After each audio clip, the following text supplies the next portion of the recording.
Good evening, Americans. Welcome to the Ed Show here on MSNBC. We got a Democrat with some guts.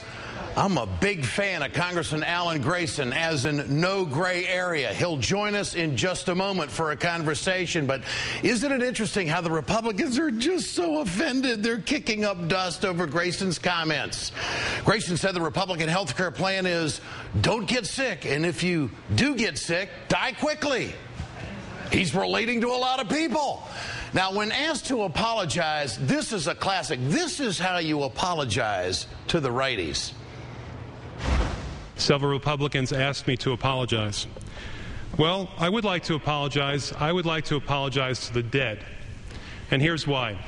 According to this study, health insurance and mortality in U.S. adults, which was published 2 weeks ago, 44,789 Americans die every year because they have no health insurance. That is more than 10 times the number of Americans who've died in the war in Iraq. It's more than 10 times the number of Americans who died in 9/11. I apologize to the dead and their families that we haven't voted sooner to end this Holocaust in America. See, when you throw facts to conservatives, they really don't know how to handle it. And I want to thank the congressman from Florida for reminding us that this debate is not about cost curves and projections. It's about life or death. That's what it is. It's life or death if you're the person who just got a pink slip in a cancer diagnosis. That was the story told to Minority Leader Eric Cantor, for which he had no answer. Let's not forget that. The Republicans, predictably, have jumped on this because, you see, they really don't want to talk about health care reform. They want to talk about how the Democrats are so mean all the time. Frankly, I think it's mean-spirited for the Republican leader to say to a person who's got cancer, hey, go beg for charity. I can't let him off the hook on that. The congressman spoke from his heart. This wasn't some outburst. This wasn't an emotional setup or anything like this. This wasn't flippant. He just took it to him by the rules. And he doesn't have to apologize to anybody for anything. And you know what? There's a lot of lefties around this country that are in their living rooms tonight saying, yes, this is how you got to handle these folks. The Republicans are demanding apologies for the same reason they're offering amendments about czars. They have nothing to offer into the health care debate.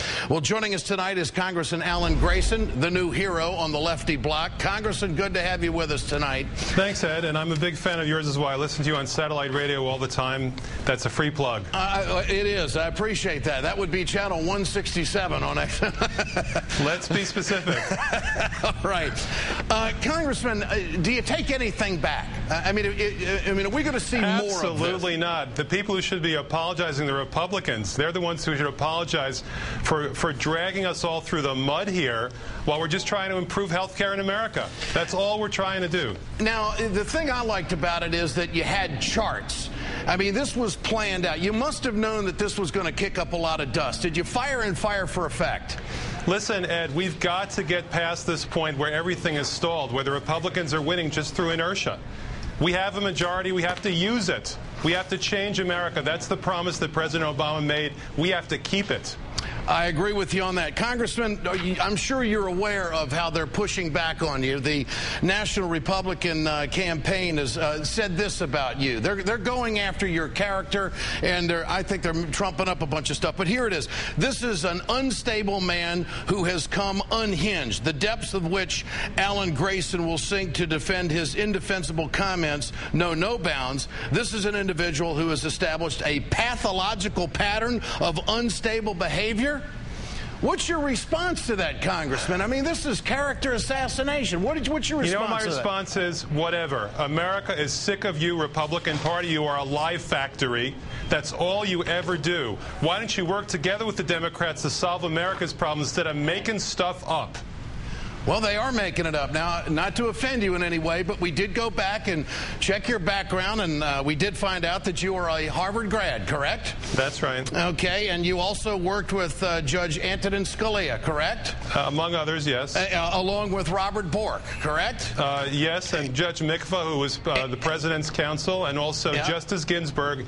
And when I finished working with Justice Ginsburg, I went to work for her husband's law firm. And you also have put together a very successful business before before you ran for office, so you came from the private sector to go do what you're doing in Washington right now. That's right, a multi-billion-dollar business traded on the New York Stock Exchange. Okay, so what we have here is a classic example of character assassination. We also checked your background. You don't have anything in your background at all about unstable behavior. And I want the American people to know that this is how they play the game when you have the courage to come out and stick it to them with the facts. And the fact is that people in this country are dying because they are sick and they are being excluded for coverage because of a pre-existing condition. This is a sound cut from Nancy Pelosi about this whole conversation about who ought to apologize to somebody. Here it is.